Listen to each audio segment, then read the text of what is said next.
உரிய ஆவணங்களின்றி எடுத்துச் செல்லப்பட்ட 1,74,000 ரூபாய் பறிமுதல். பாராளுமன்ற தேர்தல் தேதியை மார்ச் 16ஆம் தேதி இந்திய தேர்தல் ஆணையம் அறிவித்தது. அதையடுத்து தேர்தல் நன்னடத்தை விதிகள் உடனடியாக அமலுக்கு வந்தது.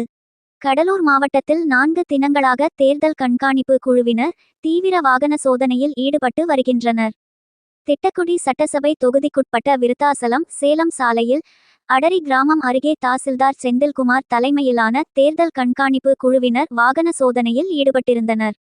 மதியம் 12 மணியளவில் சேலம் நோக்கிச் சென்ற லாரியை நிறுத்தி சோதனை செய்தனர்.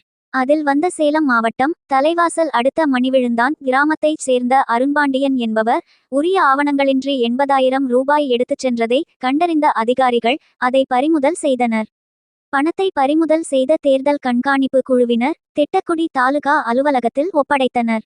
அதேபோல் சிறுபாக்கம் சோதனை சாவடியில் புள்ளியியல் துறை ஆய்வாளர் வித்யா பிரகாஷ் தலைமையிலான பறக்கும் படை குழுவினர் வாகன தணிக்கையில் ஈடுபட்டனர்.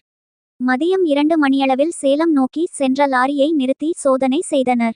அதில் தர்மபுரி மாவட்டம் கோட்டப்பட்டியைச் சேர்ந்த சங்கர் என்பவர் உரிய ஆவணங்களின்றி 94,000 ரூபாய் எடுத்து சென்றது தெரிய வந்தது. பணத்தை அதிகாரிகள் பறிமுதல் செய்து விசாரித்து வருகின்றனர்.